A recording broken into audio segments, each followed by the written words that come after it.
Hay un momento muy particular que marca un antes y un después en la vida de una persona. No es el día en que gana más dinero, no es el día en que adelgaza o en que consigue el trabajo soñado. Es el día en que alguien se le acerca, la mira con curiosidad genuina y le pregunta: ¿qué te pasó? ¿Qué hiciste? Porque algo en ti cambió, algo que no puedo explicar, pero que se nota. Ese momento es poderoso porque confirma algo que la persona ya sabía por dentro, que el cambio fue real, que no fue superficial, que no fue suerte, ni coincidencia, ni un golpe de buena fortuna del destino. Fue algo que esa persona aprendió, practicó y eligió. Aprendió a hablar de una forma diferente. Y eso lo cambió todo. Este es exactamente el tipo de transformación del que vamos a hablar hoy. No vamos a hablar de técnicas complicadas ni de fórmulas mágicas que prometen resultados de la noche a la mañana. Vamos a hablar de algo que todos tienen acceso, algo que usan todos los días, algo que nunca se acaba y nunca se agota. Las palabras. Las palabras que dicen en voz alta. Las palabras que se dicen a sí mismos cuando nadie más escucha. Las palabras con las que describen su vida, su cuerpo, su pasado, su futuro. Las palabras que usan para hablar de lo que les duele y de lo que les alegra. Todo eso, cada conversación, cada pensamiento convertido en lenguaje, está construyendo algo. La pregunta es, ¿qué está construyendo? Antes de continuar, quiero que se queden con una idea muy sencilla que vamos a desarrollar en profundidad a lo largo de todo este tiempo juntos. La idea es esta: el lenguaje no describe la realidad. El lenguaje crea la realidad. Esa distinción parece pequeña, pero tiene implicaciones enormes. Si el lenguaje solamente describiera lo que ya existe, entonces no habría nada que hacer. Hablarían de lo que ven y eso sería todo. Pero si el lenguaje crea, entonces cada vez que abren la boca o cada vez que permiten que un pensamiento tome forma de palabras dentro de su mente, están participando activamente en la construcción de su propia experiencia de vida. Y eso significa que tienen más poder del que creen. Ahora bien, este poder no es algo que se despierta de repente un buen día. Es algo que se cultiva. Es algo que requiere atención, práctica y, sobre todo, honestidad. Porque para cambiar la forma en que se hablan, primero hay que ser capaz de escucharse. Y escucharse de verdad, sin excusas, sin justificaciones, es uno de los ejercicios más difíciles y más transformadores que existe. Muchas personas llevan décadas hablándose de una manera que jamás usarían con alguien a quien aman. Se dicen cosas terribles, se llaman tontos, fracasados, incapaces, torpes. Se recuerdan constantemente sus errores del pasado. Se anticipan el fracaso antes de intentar cualquier cosa. Y todo eso lo hacen sin darse cuenta, de forma automática, como si fuera la banda sonora de su vida. Piensen en esto por un momento. Si tuvieran un amigo que cada vez que los llamara por teléfono empezara la conversación diciéndoles: «Oye, acuérdate que la última vez que intentaste algo salió mal. Acuérdate que no eres tan inteligente. Acuérdate que hay gente que lo hace mejor que tú». ¿Cuánto tiempo aguantarían esa amistad? Probablemente muy poco. Lo más seguro es que al tercer o cuarto llamado dejaran de contestar. Pero eso es exactamente lo que muchas personas se hacen a sí mismas todos los días. Y no pueden dejar de contestar porque esa voz vive dentro de ellas. La buena noticia, y aquí empieza lo verdaderamente interesante, es que esa voz no es permanente. No es un rasgo con el que nacieron. No es parte de su ADN ni de su destino. Esa voz es un hábito. Y como todo hábito, se puede cambiar. No de manera instantánea, no sin esfuerzo, pero sí con constancia y con la comprensión correcta de lo que está pasando. Porque lo que está pasando no es un problema de personalidad ni de inteligencia. Es un problema de lenguaje. Y el lenguaje se puede aprender. El lenguaje se puede renovar. El lenguaje se puede elegir. Empecemos por entender cómo llegamos aquí. Nadie nació hablándose mal. Cuando eran bebés, antes de aprender palabras, no existía ese diálogo interno destructivo. Ese diálogo se fue construyendo con el tiempo, con cada experiencia, con cada cosa que alguien les dijo y que les quedó grabada en algún rincón de la memoria. La primera vez que un maestro los corrigió con impaciencia. La primera vez que un padre o una madre, quizás sin querer hacerlo, dijo algo que los hizo sentir que no eran suficientes. La primera vez que intentaron algo y no salió bien, y alguien a su alrededor reaccionó con decepción o con burla. Todos esos momentos fueron acumulando capas sobre capas de creencias sobre quiénes son y de qué son capaces. Y lo más curioso de todo esto es que una vez que esas creencias se instalan, el lenguaje interno empieza a trabajar para confirmarlas. La mente humana tiene una tendencia natural a buscar evidencia que confirme lo que ya cree.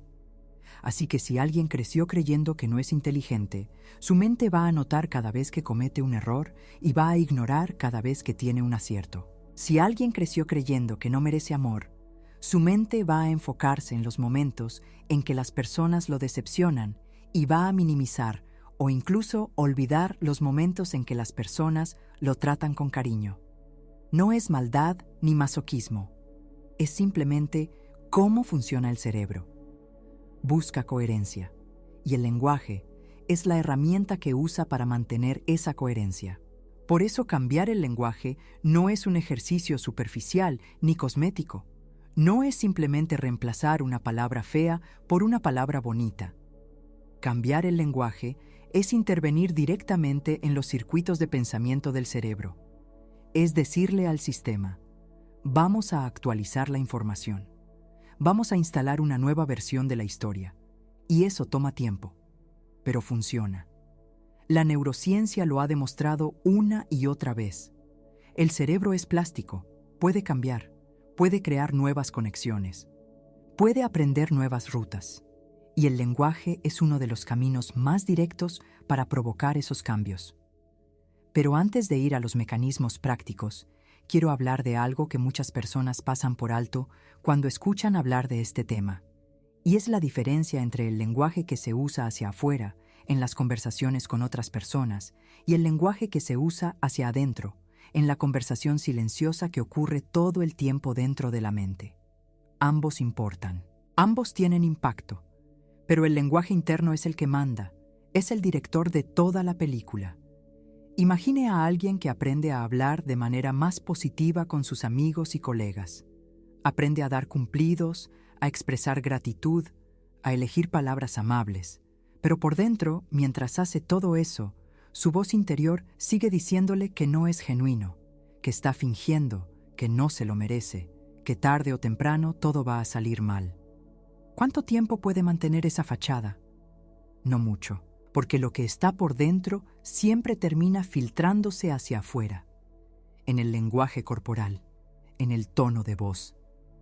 En esos momentos de descuido en que la máscara se cae y aparece el verdadero estado emocional que estaba por debajo.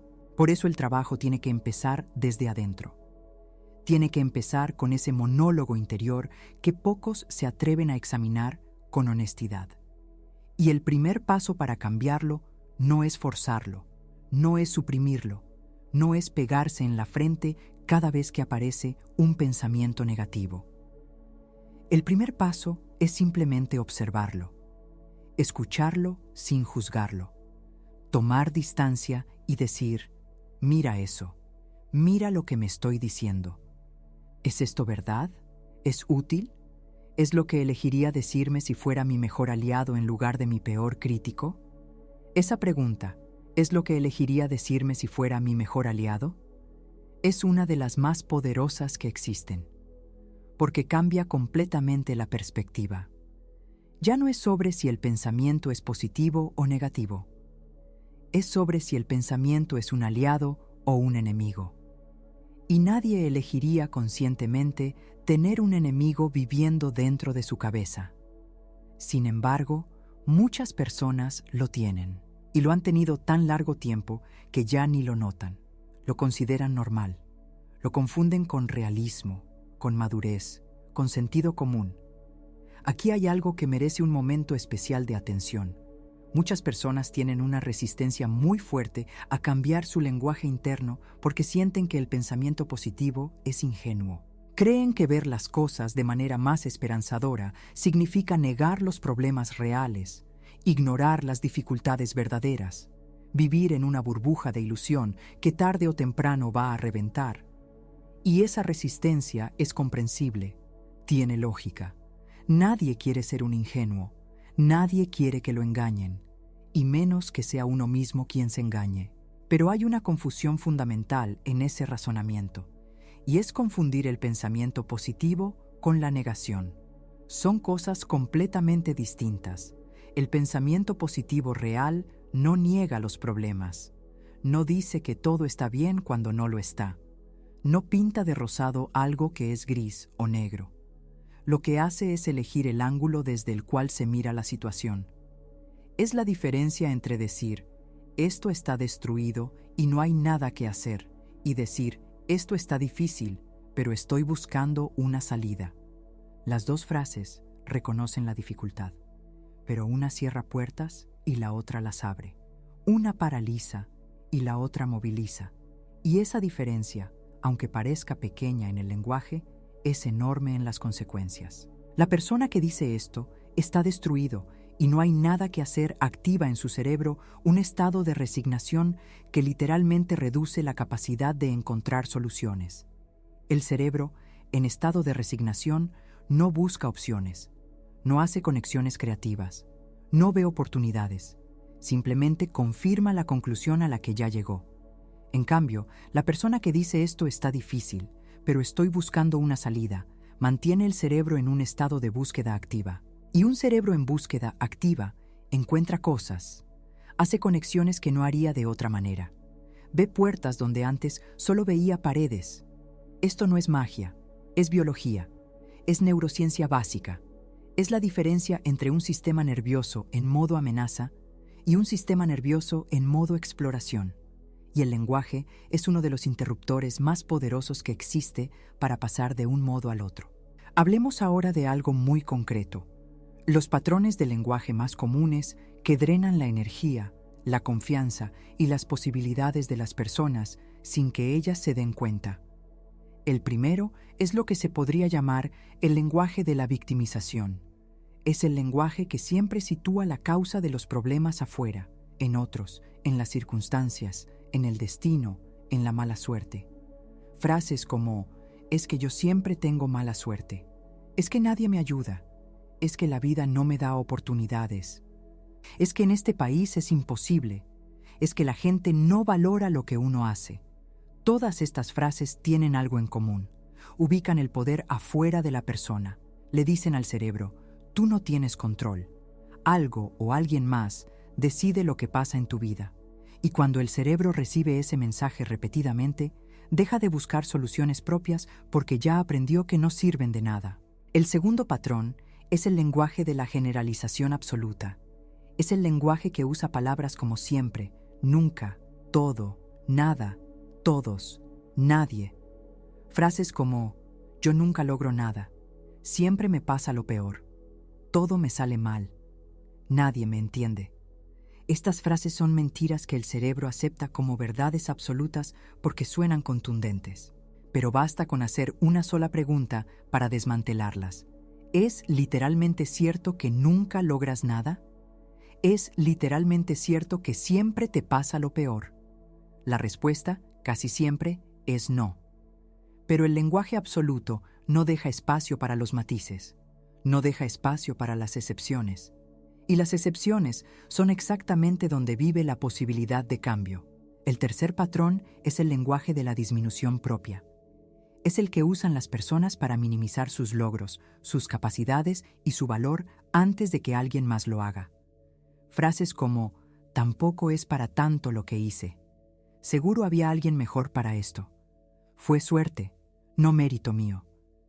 Soy solo un principiante, no sé mucho del tema. Este patrón a veces se disfraza de humildad, pero no lo es. La humildad genuina reconoce tanto las fortalezas como las limitaciones con honestidad.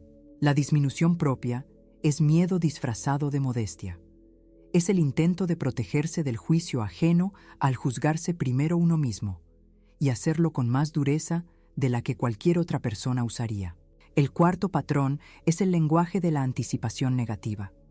Es el que ensaya mentalmente todos los desastres posibles antes de que ocurra nada. Frases como, esto no va a salir bien, seguro algo sale mal, siempre que me emociono con algo, termina decepcionándome. Esto es demasiado bueno para ser verdad. Este patrón no solo genera angustia innecesaria en el presente, también actúa como una profecía que se autocumple. Cuando alguien entra a una situación convencido de que va a salir mal, su lenguaje corporal, su tono de voz, sus decisiones y sus reacciones están todos teñidos por esa convicción. Y muchas veces eso produce exactamente el resultado que tanto temían. Identificar estos patrones es el primer paso, pero el segundo paso, que es donde la mayoría de las personas se detiene, es empezar a reemplazarlos. Y ese reemplazo no puede ser forzado ni falso. No se trata de gritar afirmaciones frente al espejo con una sonrisa plástica mientras por dentro se siente todo lo contrario. Se trata de encontrar una versión del lenguaje que sea honesta y que abra posibilidades al mismo tiempo. Honesta, porque si no es honesta, el cerebro la rechaza. Que abra posibilidades, porque si no las abre, no cambia nada.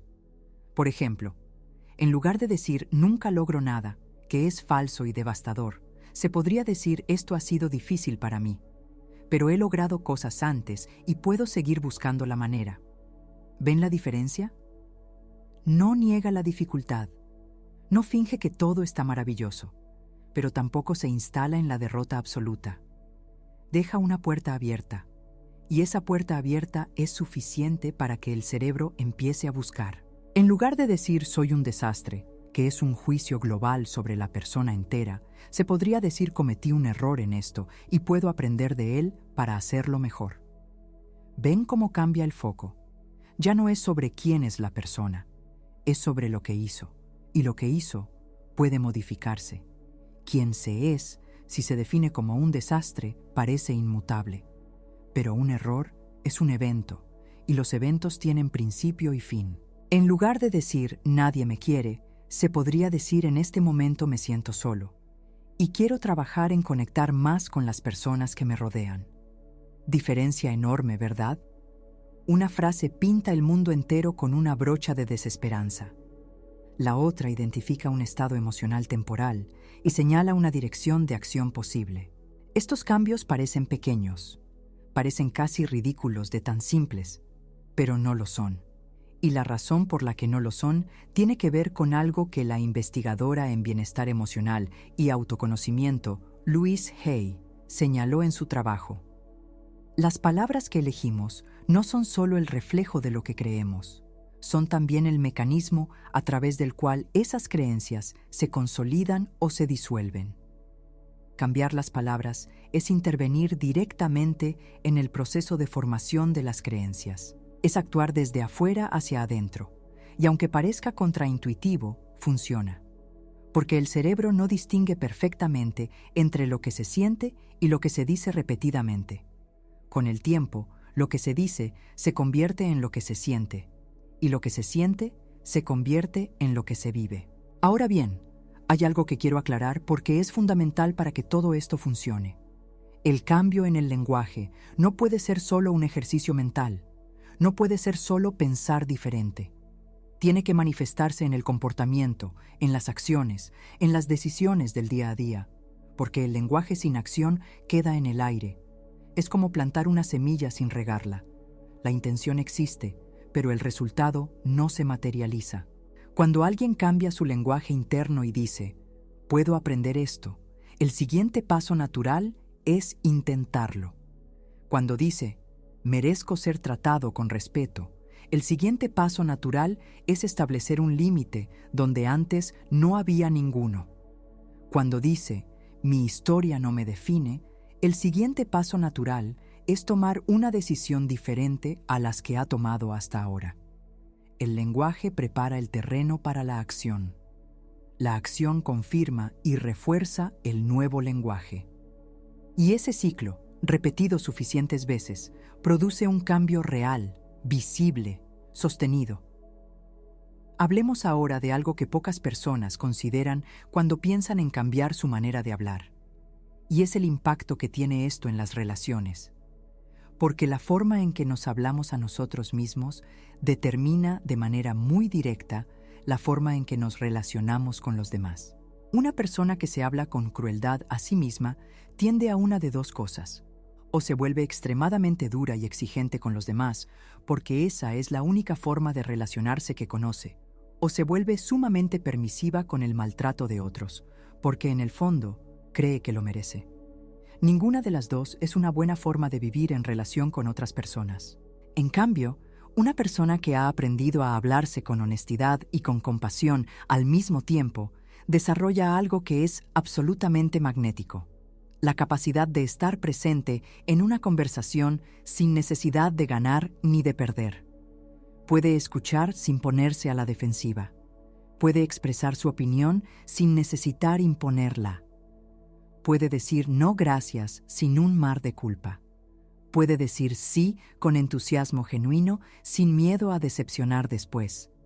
Esa persona es un placer de conocer, y las personas a su alrededor lo sienten. No siempre saben nombrarlo, pero lo sienten.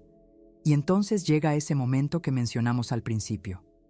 Alguien se le acerca y le pregunta: ¿qué te pasó? Porque algo en ti cambió. Lo que cambió, en esencia, es la energía que esa persona proyecta.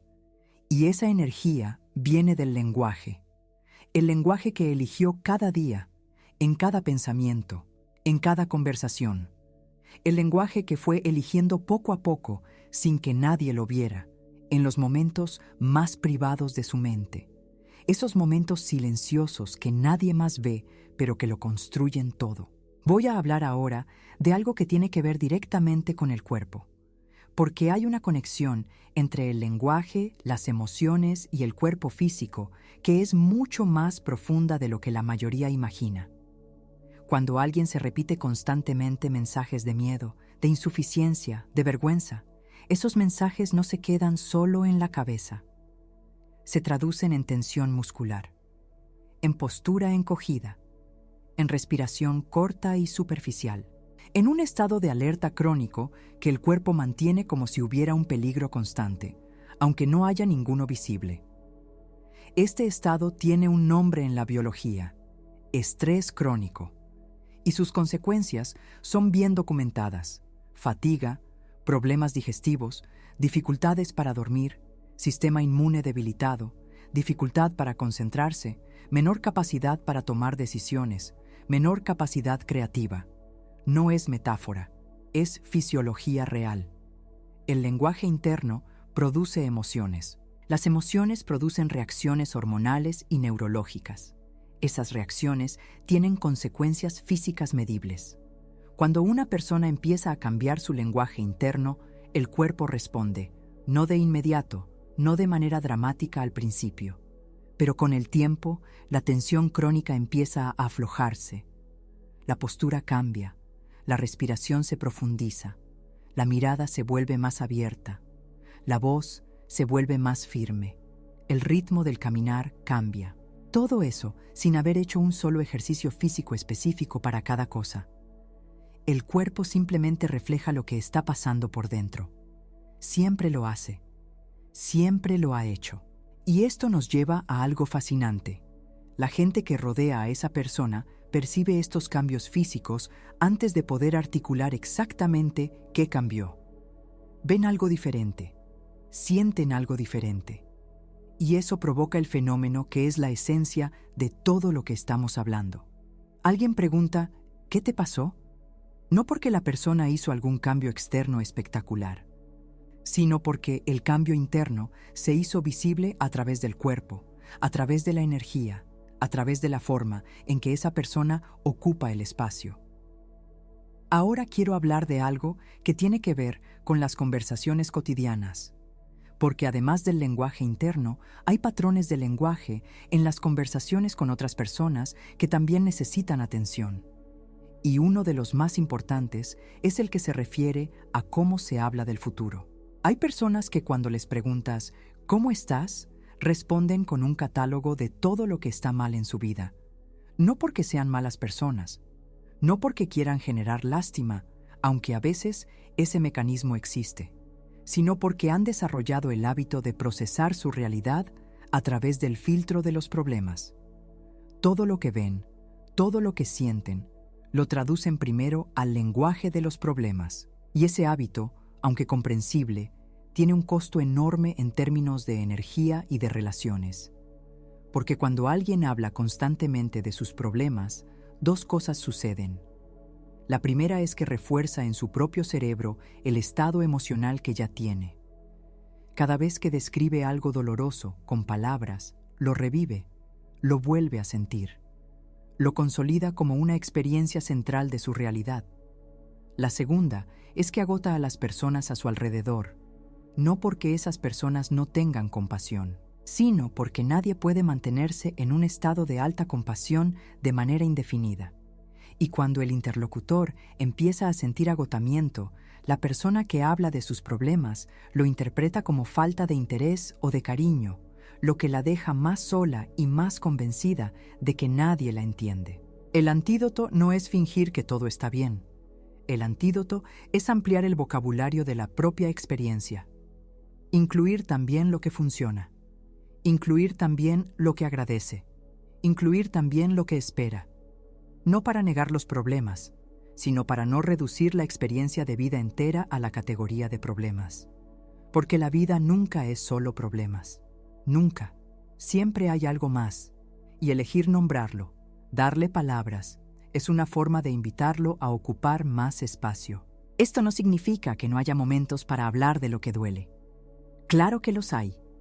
Compartir el dolor con alguien de confianza es necesario y saludable.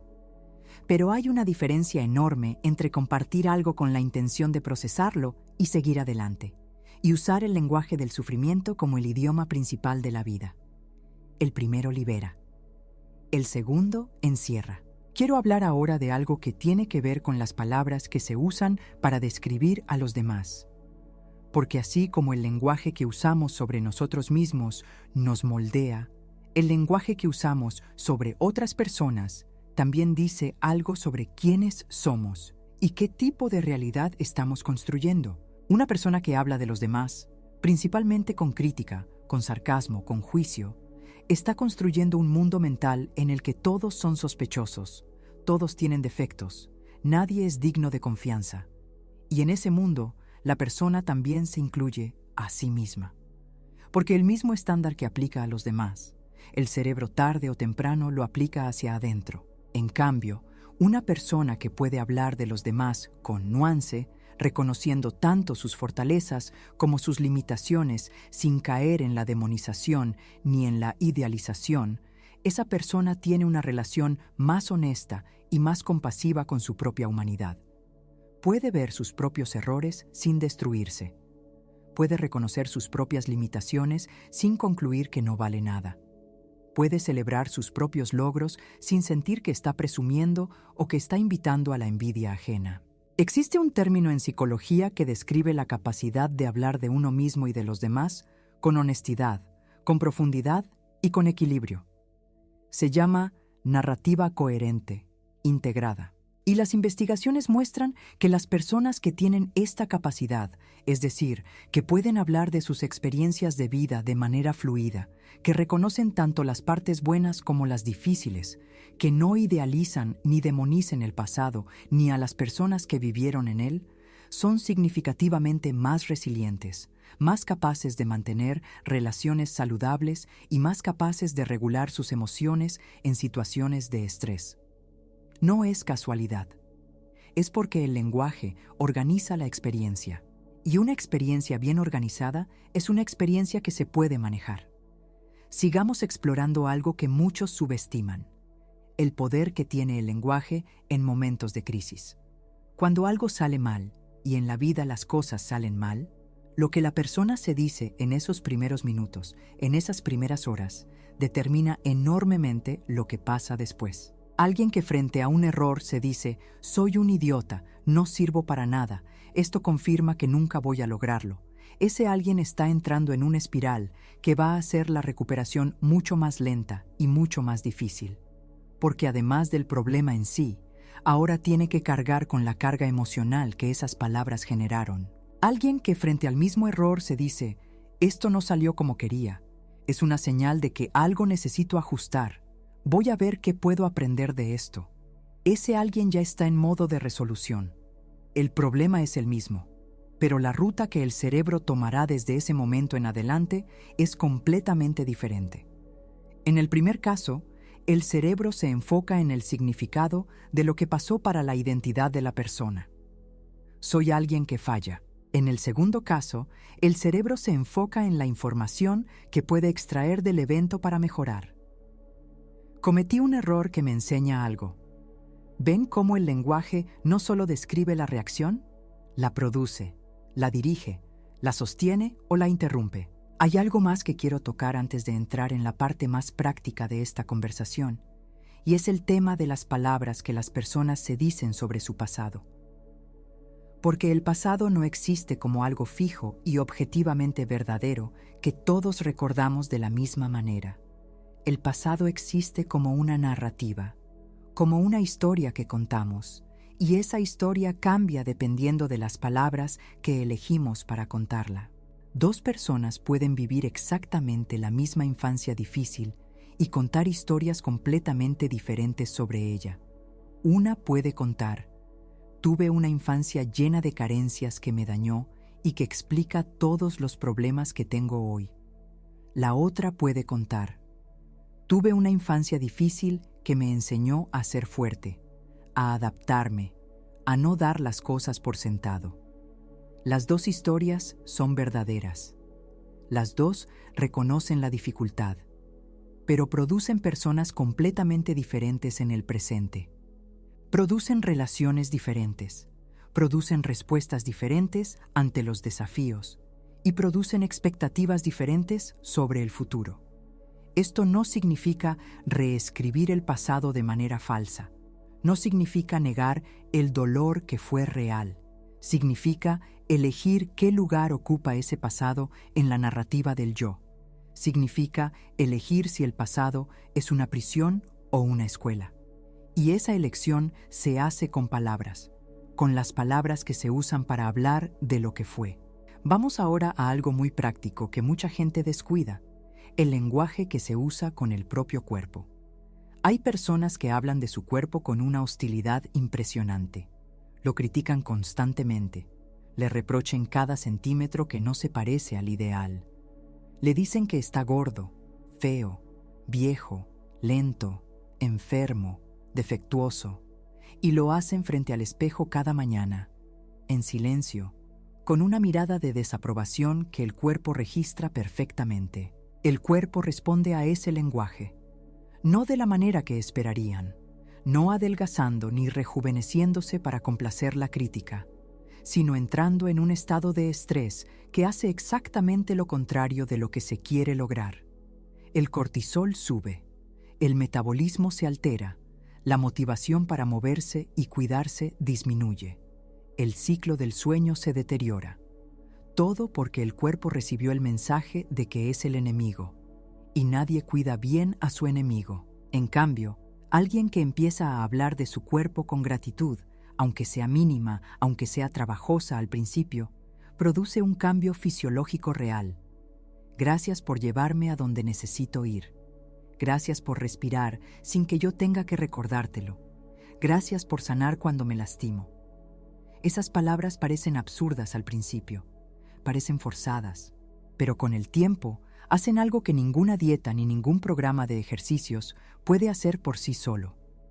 Crean una relación de alianza entre la persona y su cuerpo. Y en esa alianza, el cuidado del cuerpo deja de ser una obligación torturante y se convierte en algo más parecido a un acto de amor propio. Hay otro aspecto del lenguaje que quiero explorar y que tiene que ver con las preguntas. Las preguntas que nos hacemos son formas de lenguaje y dependiendo de cómo están formuladas, nos llevan a lugares completamente diferentes. Hay preguntas que cierran y preguntas que abren, preguntas que paralizan y preguntas que movilizan, preguntas que culpan y preguntas que buscan. ¿Por qué siempre me pasa esto a mí? Es una pregunta que cierra. Lleva al cerebro a buscar razones por las que la persona es un blanco especial del infortunio. Y encuentra algunas. Siempre encuentra algunas. Porque el cerebro es una máquina de confirmar lo que se le pregunta. ¿Qué puedo aprender de lo que pasó? Es una pregunta que abre. Lleva al cerebro a buscar información útil dentro de la experiencia, por dolorosa que haya sido.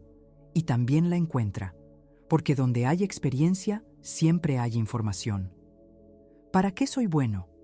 Es diferente a por qué no soy bueno en nada, aunque las dos buscan entender las capacidades de la persona. Una las busca, la otra busca confirmar su ausencia. ¿Cómo puedo mejorar esto? ¿Es diferente a por qué soy tan torpe? Una busca un camino, la otra busca una sentencia. Cambiar las preguntas que nos hacemos es cambiar la dirección del pensamiento. Y cambiar la dirección del pensamiento, sostenida en el tiempo, cambia la dirección de la vida. Hablemos de algo que se relaciona con todo esto, pero que a veces se pasa por alto. La velocidad del lenguaje. Las personas que están en estado de ansiedad o de estrés intenso tienden a hablar más rápido. Las frases se atropellan, los pensamientos se mezclan, la voz se tensiona y ese ritmo acelerado retroalimenta el estado de ansiedad. Le dice al sistema nervioso: hay una emergencia, hay que apurarse, no hay tiempo. Bajar la velocidad del habla, hablar más despacio y de manera más deliberada, es una intervención directa sobre el sistema nervioso. No es fácil al principio porque va en contra del impulso natural cuando se está agitado. Pero funciona. Reduce la frecuencia cardíaca, baja el nivel de cortisol, devuelve la sensación de control y permite que las palabras que salen sean más elegidas, más precisas, más representativas de lo que realmente se quiere decir. Los comunicadores más efectivos que existen, los líderes que inspiran, los oradores que conmueven, todos comparten esta característica. Hablan despacio, no porque estén aburridos ni porque no tengan energía, sino porque saben que las palabras merecen tiempo, que el silencio entre las palabras también comunica, que no es necesario llenar cada microsegundo con sonido y que cuando alguien habla despacio y con seguridad, la gente escucha, porque inconscientemente percibe que lo que va a decir vale la pena esperar. Ahora vamos a hablar de algo que tiene que ver con las palabras que elegimos para describir nuestras emociones. Porque hay personas que tienen un vocabulario emocional muy limitado. Para ellas, básicamente todo es bueno o malo, bien o mal, feliz o triste. Y esa limitación en el vocabulario produce una limitación en la comprensión de la propia experiencia emocional, que a su vez produce una limitación en la capacidad de regular esas emociones. Esto tiene nombre. Los investigadores lo llaman granularidad emocional.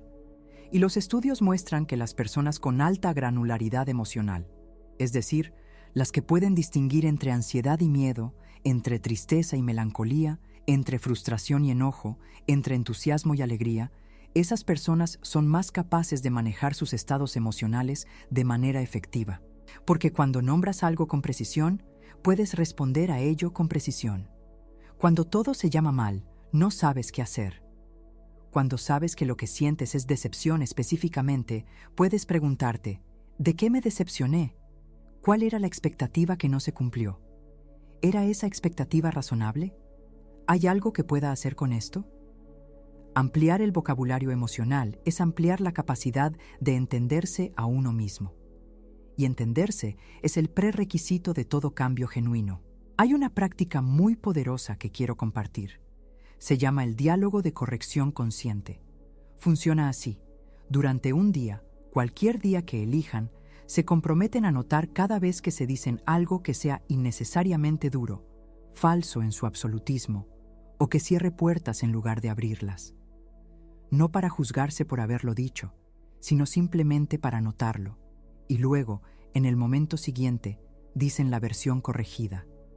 En voz alta si pueden, si no, en la mente. La versión que sería honesta y que abriría posibilidades al mismo tiempo. No se alarmen si al principio tienen que hacer esta corrección 100 veces en un día. Eso simplemente significa que el hábito está muy arraigado y los hábitos muy arraigados necesitan más atención, no menos. Con el tiempo, el número de correcciones necesarias baja, porque el cerebro empieza a generar el lenguaje corregido de manera más automática. Y en ese punto, el cambio dejó de ser un esfuerzo consciente y se convirtió en una forma natural de ser. Es importante entender que este proceso no es lineal. Habrá días malos. Habrá momentos en que el viejo lenguaje vuelve con toda su fuerza, especialmente en situaciones de mucho estrés o de mucho cansancio. Eso es completamente normal. No significa que el trabajo fue en vano.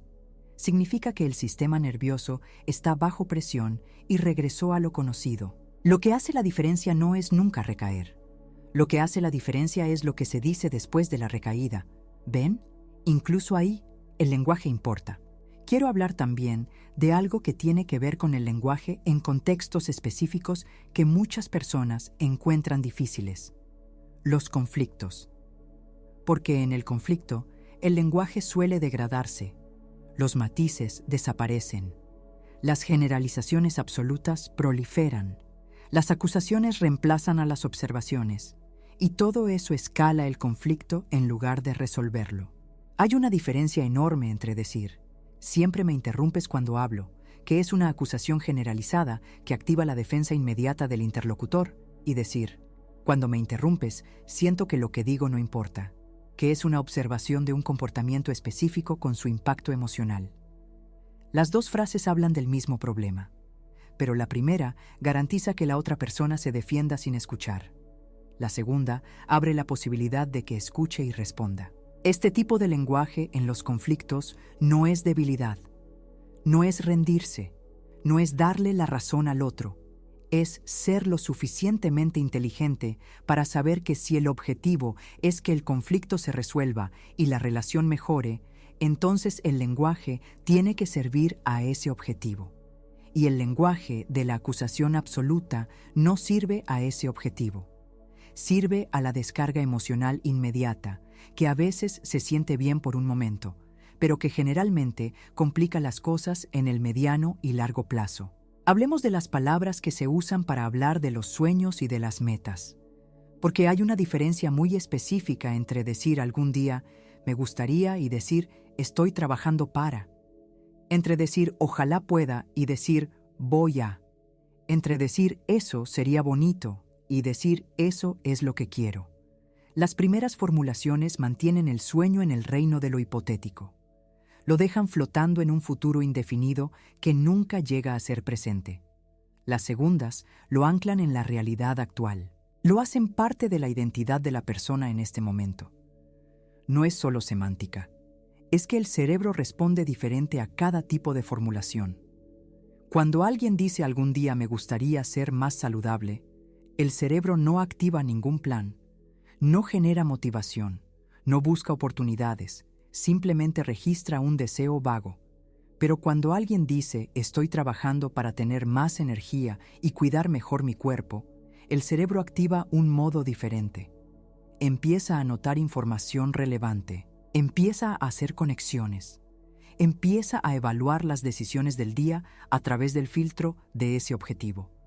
El lenguaje de las metas tiene un poder enorme. Y usarlo bien no significa mentirse a uno mismo ni pretender que ya se tiene lo que aún no se tiene. Significa comprometerse con la dirección. Significa hablar desde la identidad de la persona que está en camino, no desde la identidad de la persona que está esperando a ver qué pasa. Hay algo más que merece atención especial: el lenguaje que se usa en las mañanas. Los primeros pensamientos del día, las primeras palabras que se pronuncian o se piensan al despertar, tienen un peso desproporcionado sobre el estado emocional y mental de las horas que siguen. Es como si la mente estuviera especialmente receptiva en esos primeros minutos después de salir del sueño. Lo que entra en ese espacio se instala con más fuerza que lo que entra en cualquier otro momento del día. Muchas personas se despiertan y lo primero que piensan es una lista de todo lo que tienen que hacer y que les genera ansiedad. O recuerdan inmediatamente el problema que tenían ayer. O sienten el peso del día antes de que haya comenzado. Y eso repetido todos los días, va construyendo una relación con el despertar que es de resistencia y de pesadez. Levantarse se convierte en algo que el cuerpo y la mente hacen con desgano. Cambiar ese primer lenguaje de la mañana puede parecer una tontería, pero tiene un impacto real. No se trata de ser artificialmente entusiasta, ni de negar que hay cosas difíciles que atender. Se trata de elegir la primera cosa que el sistema nervioso va a procesar al empezar el día. ¿Será el problema? ¿Será la lista? ¿O será algo que, aunque sea pequeño, tenga una carga emocional más neutral o más positiva? Puede ser algo tan simple como respirar conscientemente antes de pensar en nada más. Puede ser notar la temperatura del ambiente. Puede ser recordar algo que se espera con algún grado de interés durante el día. Puede ser un pensamiento de agradecimiento genuino por algo que exista en la vida en este momento. No tiene que ser espectacular, solo tiene que ser diferente a empezar inmediatamente con la carga del estrés. Con el tiempo, esa práctica cambia la relación con las mañanas. Y las mañanas cambiadas cambian los días. Y los días cambiados cambian las semanas, los meses, los años. Todo empieza en algo tan pequeño como la primera palabra que se permite entrar en la mente al despertar. Quiero hablar ahora de algo que tiene que ver con el lenguaje en situaciones de incertidumbre, porque la incertidumbre es una de las experiencias más frecuentes y más difíciles de la vida adulta. No saber qué va a pasar, no poder controlar el resultado, estar en ese espacio entre lo que fue y lo que todavía no es. Ese espacio es incómodo para casi todo el mundo, y el lenguaje que se usa ahí determina si esa incomodidad se convierte en parálisis o en movimiento. Cuando alguien frente a la incertidumbre dice, no sé qué va a pasar y eso es terrible, el cerebro se instala en la amenaza. Trata la incertidumbre como un peligro que hay que eliminar. Y como no puede eliminarse porque es inherente a la situación, la ansiedad escala. El cuerpo se tensa, las opciones se reducen porque el cerebro en modo de amenaza no tiene acceso a su máxima capacidad creativa. Cuando alguien frente a la misma incertidumbre dice, no sé qué va a pasar, y eso significa que hay muchas posibilidades todavía abiertas, el cerebro procesa la situación de una manera fundamentalmente diferente. La incertidumbre no se convierte en amenaza, se convierte en espacio. Y el espacio, aunque sea incómodo, deja lugar para que algo inesperadamente bueno pueda ocurrir. Eso no elimina la incomodidad, pero la hace manejable. Y algo manejable es algo con lo que se puede seguir viviendo y actuando mientras llega la claridad. La tolerancia a la incertidumbre es una de las habilidades emocionales más importantes que existe, y se cultiva en gran medida a través del lenguaje. A través de la manera en que se habla de las cosas que no se saben, a través de la manera en que se describe lo desconocido, como amenaza o como posibilidad. Ahora quiero hablar de los momentos en que el lenguaje importa más que en ningún otro, los momentos de decisión, porque toda decisión está precedida por una conversación interna, una conversación en la que la mente sopesa opciones, evalúa consecuencias, considera miedos y deseos. Y la calidad de esa conversación interna determina la calidad de la decisión. Una persona que ante una decisión importante se dice, seguro me voy a arrepentir. ¿Para qué intento algo nuevo? Mejor me quedo como estoy. Esa persona ya tomó una decisión antes de decidir. La decisión de no moverse, de quedarse en lo conocido aunque lo conocido no sea satisfactorio.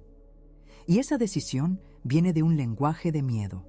Una persona que ante la misma decisión se dice, no sé con exactitud cómo va a salir esto, pero sé lo que quiero y estoy dispuesto a descubrirlo. Esa persona también tomó una decisión antes de decidir. La decisión de explorar, de dar un paso hacia lo que quiere aunque haya incertidumbre en el camino. Y esa decisión viene de un lenguaje de valentía, no de ausencia de miedo, sino de valentía real.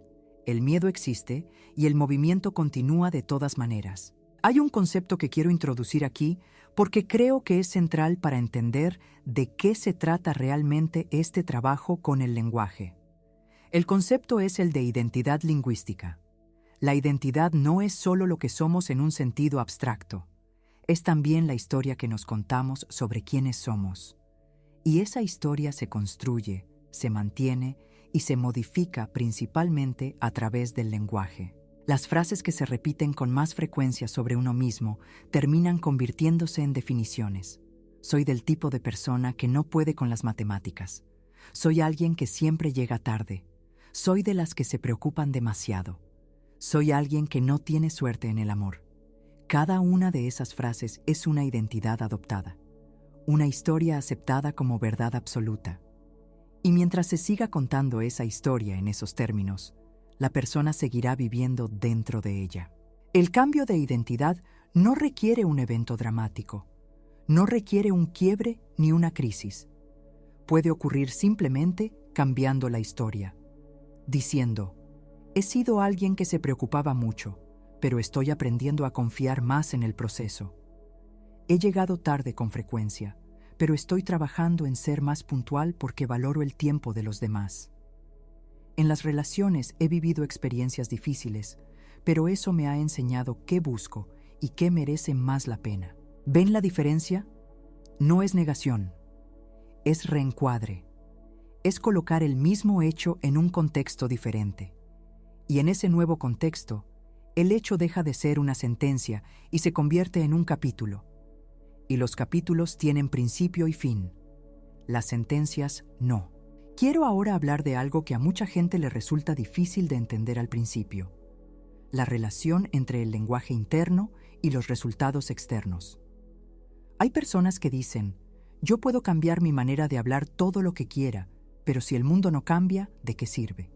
Y esta objeción es válida. No voy a negar que el mundo externo importa.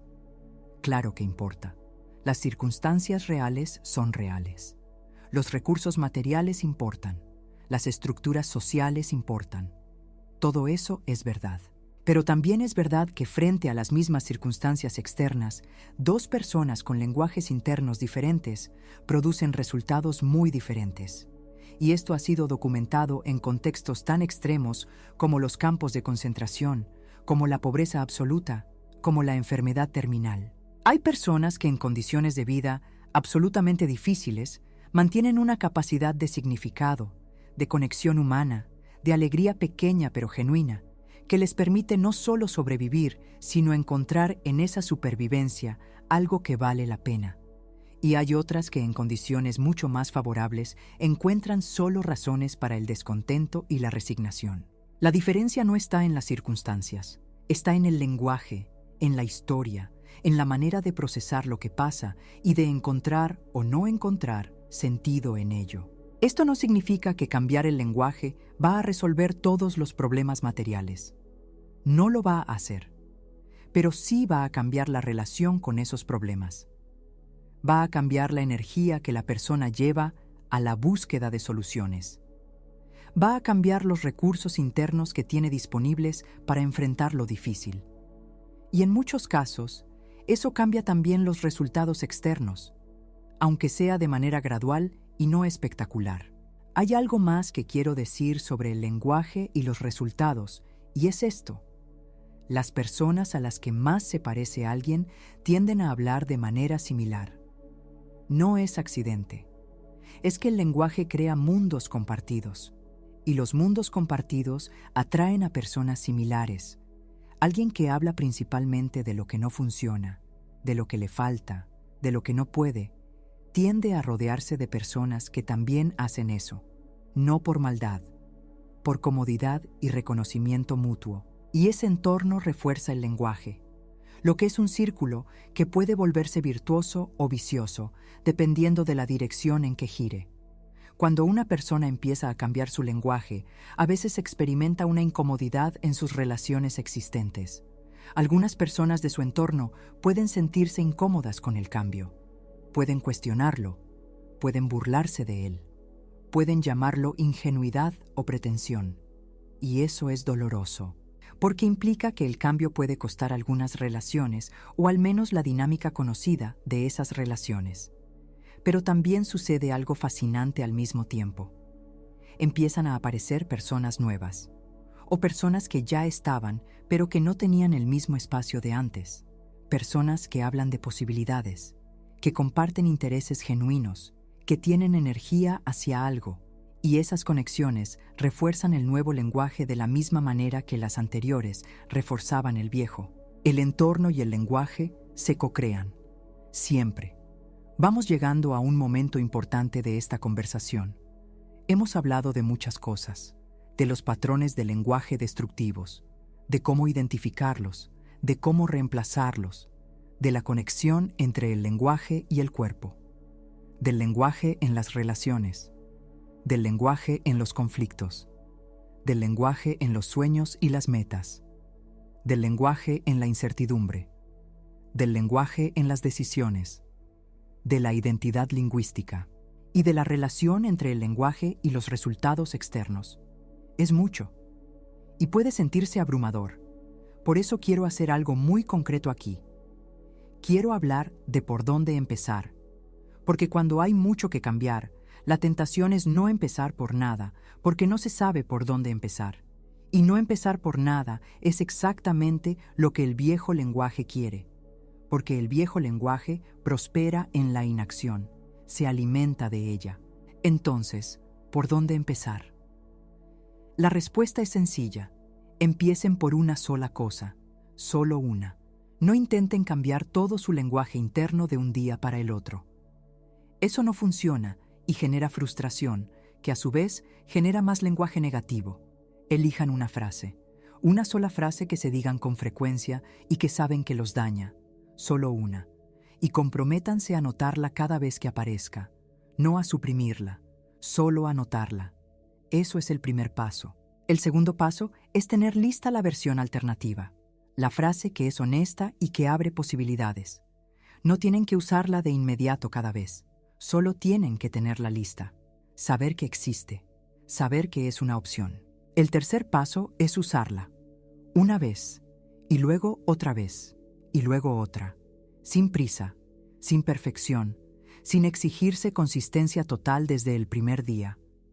Porque la consistencia viene después. Viene cuando el cerebro empieza a ver que la nueva frase produce algo diferente, que genera un estado emocional más útil, que conduce a decisiones más alineadas con lo que se quiere. Cuando el cerebro ve resultados, consolida el comportamiento. Eso es exactamente cómo funcionan los hábitos. Hay algo que quiero decir sobre el tiempo que toma este proceso, porque las expectativas importan. No se cambia el lenguaje interno de una vida en una semana, ni en un mes. Los cambios profundos en los patrones de pensamiento y lenguaje suelen requerir entre 3 y 6 meses de práctica consistente para convertirse en la respuesta automática del cerebro. Eso no significa que no habrá cambios visibles antes, los habrá, pequeños al principio, pero los habrá. Y esos pequeños cambios son suficientes para mantener la motivación durante el proceso más largo. Lo que sí cambia rápido, a veces en cuestión de días, es la relación con uno mismo. Esa sensación de ser tu propio aliado en lugar de tu propio enemigo. Ese pequeño pero fundamental cambio en cómo se siente estar en tu propia cabeza. Eso puede sentirse casi de inmediato cuando el trabajo se hace con honestidad y con compromiso. Y cuando ese cambio ocurre, cuando la persona empieza a sentirse diferente por dentro, algo empieza a transmitirse hacia afuera sin que ella lo planee ni lo intente. La postura cambia, la mirada cambia, la voz cambia, la presencia cambia, y los demás lo notan. No siempre saben qué notaron, pero lo notan. Y en algún momento, alguien que los conoce bien se acerca y les hace esa pregunta que lo dice todo. ¿Qué te pasó? Porque algo en ti cambió. Y la respuesta real, aunque quizás no la que se diga en voz alta en ese momento, es sencilla. Aprendí a hablar. No a los demás, a mí mismo. Aprendí a hablar de una manera diferente. Aprendí a elegir las palabras con las que me describo, me explico, me acompaño y me dirijo hacia lo que quiero. Aprendí que esas palabras no son neutras, que tienen peso, que tienen dirección, que construyen algo con cada repetición, y decidí que lo que construyan sea algo que valga la pena, algo que me lleve hacia la vida que quiero vivir, no lejos de ella. Eso no fue suerte, Nadie me lo dio. No fue una circunstancia externa que cambió primero. Fue un trabajo interno, silencioso, constante, que hice con las herramientas más accesibles que existen. Las palabras, las mismas palabras que todos tienen, las mismas palabras que siempre han estado disponibles. Solo que ahora las elijo de manera diferente. Y esa elección lo cambió todo. Vivimos en una época en que hay mucho ruido, mucha información, muchos estímulos, mucha comparación, mucha presión de ser alguien diferente, de lograr algo más, de llegar más rápido a algún lugar que nunca queda del todo claro. En ese contexto, la voz interna de cada persona es una de las pocas cosas que realmente le pertenece. Una de las pocas cosas que puede cultivar sin depender de nadie más, sin pedir permiso, sin esperar condiciones perfectas. Ahora mismo, en este momento, con lo que tiene y con lo que es. Esa voz, esa conversación interna que ocurre sin pausa, es el material de construcción de la vida de cada persona. Y como todo material de construcción, puede usarse para edificar algo sólido, algo hermoso, algo que valga la pena habitar. O puede desperdiciarse, usarse contra uno mismo, convertirse en el instrumento de la propia limitación. La elección existe, siempre ha existido. Lo que quizás no existía antes era la conciencia de que esa elección era posible, de que no había que seguir el guión automático que el pasado programó, de que el lenguaje interno no es un destino, sino una práctica que se puede comenzar en cualquier momento, incluso ahora, incluso después de muchos años de haber hablado de una manera que no ha servido, incluso sin saber exactamente cómo va a quedar cuando esté todo dicho y hecho. Porque la vida no exige perfección. La vida exige movimiento, exige dirección, exige el compromiso de elegir, aunque sea imperfectamente, aunque sea con tropiezos, aunque sea con días en que el viejo lenguaje gana la batalla. Lo que importa es la tendencia general. La dirección en que apunta la práctica. Y si esa dirección es hacia palabras que abran, que incluyan posibilidades, que traten al propio ser con algo parecido al respeto y la compasión, entonces el cambio es inevitable, no inmediato, no sin esfuerzo, pero inevitable. Y ese cambio, cuando llegue, cuando sea lo suficientemente profundo para que otros lo perciban sin que nadie lo anuncie, producirá ese momento hermoso. Alguien que conoce bien a la persona, alguien que la ha visto de cerca por mucho tiempo, se va a acercar un día con curiosidad genuina. La va a mirar. Va a notar algo que no puede del todo nombrar, pero que siente con claridad. Y va a preguntar, ¿qué te pasó? Porque algo en ti cambió. Y la respuesta va a valer todo el trabajo que se hizo para llegar hasta ahí. Ese momento, ese reconocimiento externo que confirma el cambio interno, no es el objetivo. El objetivo es el cambio en sí mismo. El objetivo es sentirse mejor en la propia piel, tomar mejores decisiones, cultivar mejores relaciones, atravesar los momentos difíciles con más recursos internos, despertar cada día con algo más parecido a la paz que a la angustia. El reconocimiento externo es simplemente el efecto secundario de un trabajo hecho hacia adentro. Y ese trabajo, quede claro, está al alcance de cualquiera. No requiere dinero, no requiere educación formal, no requiere circunstancias especiales. Requiere solo una cosa: la voluntad de prestar atención a las palabras, a las propias palabras, las que se dicen en voz alta y las que no, las que se pronuncian en conversación y las que solo existen en el silencio de la mente. Todas ellas cuentan, todas ellas construyen. Todas ellas están disponibles para ser elegidas de una manera diferente. Este es el trabajo más importante que existe, el más silencioso, el más privado, el que nadie ve mientras sucede, pero que todo el mundo eventualmente percibe en sus resultados. El trabajo del lenguaje, el trabajo de elegir qué historia contar, qué palabras usar para describirla, desde dónde narrarla, desde la limitación o desde la posibilidad, desde la derrota o desde el aprendizaje, desde la víctima o desde quien actúa. Nadie puede hacer este trabajo por otra persona. Nadie puede entrar en la mente ajena y cambiar las frases que ahí viven, pero cada persona puede hacerlo por sí misma, hoy, ahora, con la próxima cosa que se diga internamente, con la próxima descripción de sí misma que haga en una conversación, con la próxima pregunta que se haga cuando algo no salga como esperaba. Ahí, en ese pequeño momento ordinario, existe la oportunidad. No es dramática, no requiere anuncio, solo requiere atención. Y luego la siguiente elección, y luego la siguiente. Y así, construida de elecciones pequeñas pero consistentes, se va formando la persona que la gente va a mirar un día con curiosidad genuina y va a preguntar, ¿qué te pasó? Y la respuesta, aunque no siempre se diga en voz alta, será siempre la misma. No fue suerte. Es que aprendí a hablar así.